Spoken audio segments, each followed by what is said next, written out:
آج ہم نے آپ سے ایسی بات سنی جو پہلے نہیں سنی تھی۔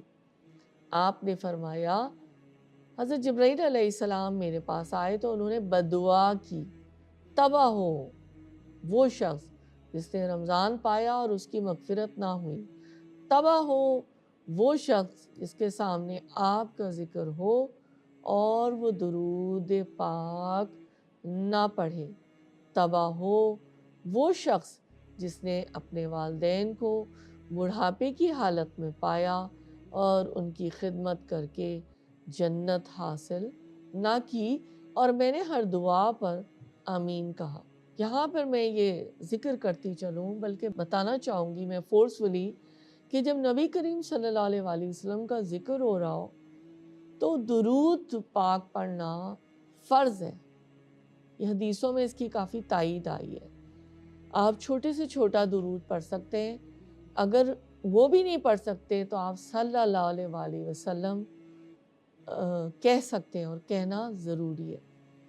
یہ مہینہ مغفرت کا موسم ہے، مگر مغفرت اسی کو ملتی ہے جو جھک جاتا ہے۔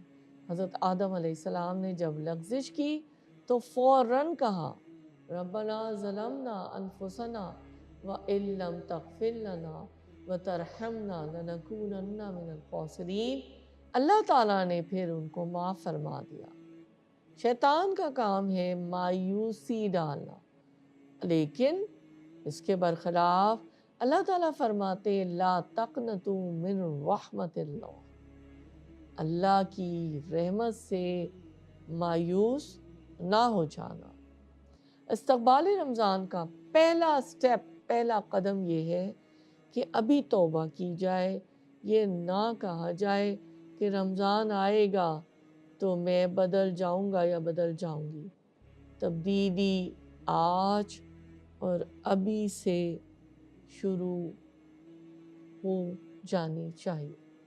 رسول اللہ صلی اللہ علیہ وآلہ وسلم نے فرمایا بندہ اپنے رب سے سب سے زیادہ قریب سجدے کی حالت میں ہوتا ہے، لہٰذا سجدے میں تم لوگ بکثرت دعا کیا کرو۔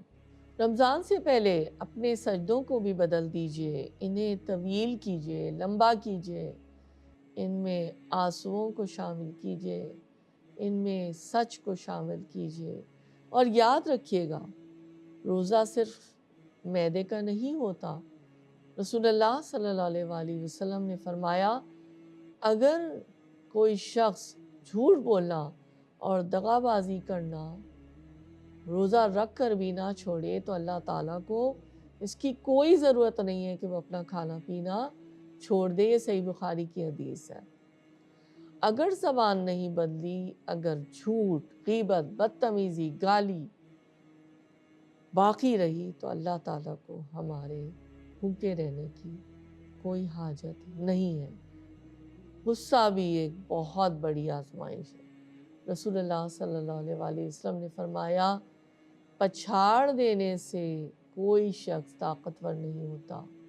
صحابہ کرام نے پوچھا اللہ کے رسول پھر طاقتور کون ہوتا ہے؟ آپ نے فرمایا جو شخص غصے کی حالت کے وقت خود کو قابو میں رکھتا ہے۔ اس صحیح مسلم کی حدیث ہے۔ طاقتور وہ نہیں جو دوسروں کو گرا دے، طاقتور تو دراصل وہ ہے جو اپنے غصے کو گرا دے۔ اگر کوئی روزے دار کو برا کہے تو وہ کہے میں روزے دار ہوں۔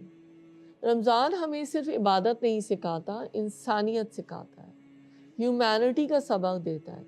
جب بھوک لگتی ہے تو ان لوگوں کا خیال آتا ہے جو ہر دن بھوکے رہتے ہیں، اس لیے صدقہ بڑھایا جاتا ہے، اس لیے دل نرم ہوتے ہیں، اسی لیے اللہ نے ہمیں ایک دوسرے کے لیے امتحان بنایا ہے۔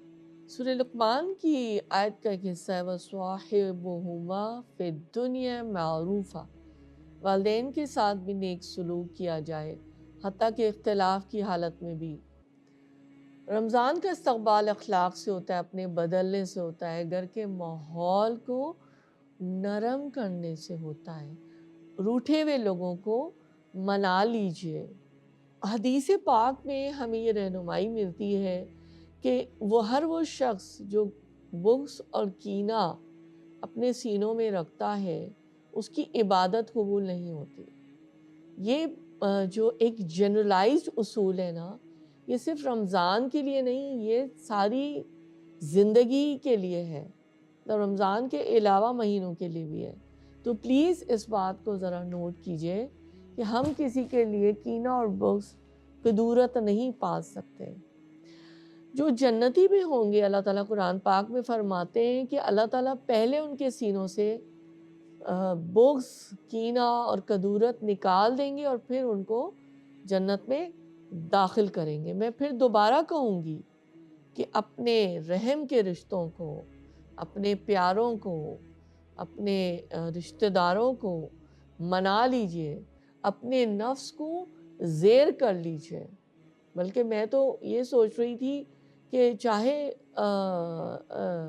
رشتہ داریوں کا بھی معاملہ نہ ہو، جو لوگ ناراض ہیں یا جو لوگ دکھی ہیں یا جو آپ سے کنارہ کیے بیٹھے ہیں، آپ ان کو فون کیجئے، کسی سے مل سکتے ہیں تو ملیے اور اپنی نیتوں کو اور اپنے نفس کو پاک کر لیجئے۔ میں آپ کو گارنٹی دیتی ہوں اللہ تعالیٰ آپ سے راضی بھی ہوں گے اور اللہ تعالیٰ آپ سے بہت خوش ہوں گے انشاءاللہ۔ ہم سب حضرت آدم علیہ السلام کی اولاد ہیں، ان کی نسل سے ہیں۔ اگر ہم اللہ اور ان کے رسول کو راضی کرنا چاہتے ہیں تو اس کی مخلوق کو تکلیف نہیں دے سکتے۔